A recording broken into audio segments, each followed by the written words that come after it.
Well, tonight, development from the courts that until today only seem to make sense to the rest of us, save for the police service. In summary, the court has directed the Inspector General of Police to ensure non-uniformed police officers do not use balaclavas and masks while dealing with the citizens. Now, this is one of those directives that did not need a court order, but somehow someone had to ask for court intervention. And it's not only the non-uniformed officers hiding their faces, it's cross-cutting.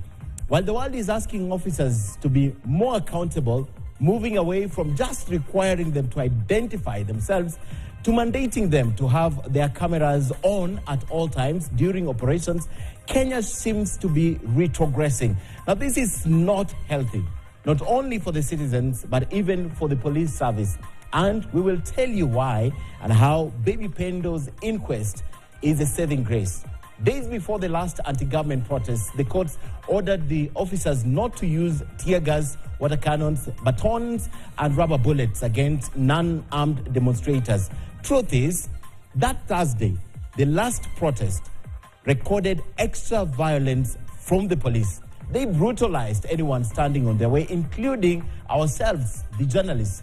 They never heeded the directive, even after their own rank held a press conference and promised to adhere.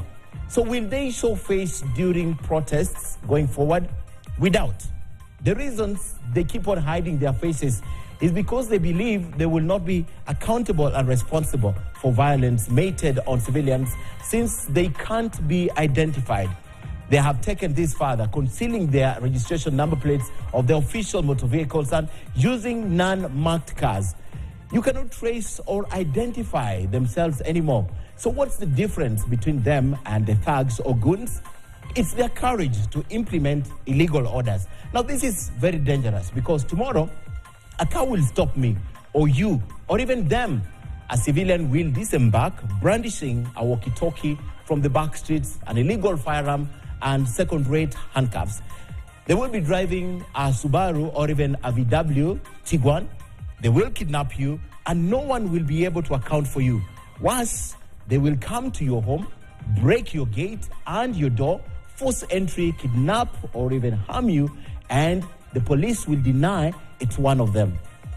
If they could kidnap veteran journalist Macharia Gaitho inside a police station in Karen, what stops them from coming to your home? With the new trend, you will never tell who is a commissioned officer and who is a thug.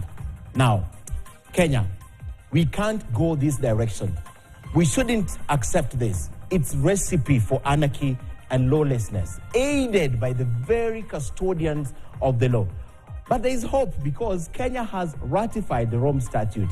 And in the Rome Statute, there is the International Crimes Act. Under the law, the superior officers such as commanders under whose watch the officers have been committing atrocities will take responsibility on their behalf. Meaning, if they protect those hooded, masked officers, they are the ones who will be sued.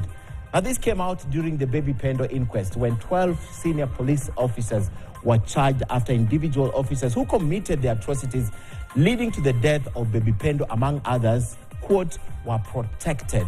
Now, police leadership, beginning with the Inspector General of Police all the way to operation commanders, take notice. Protect them, you will have your day in court, and you will not be able to hide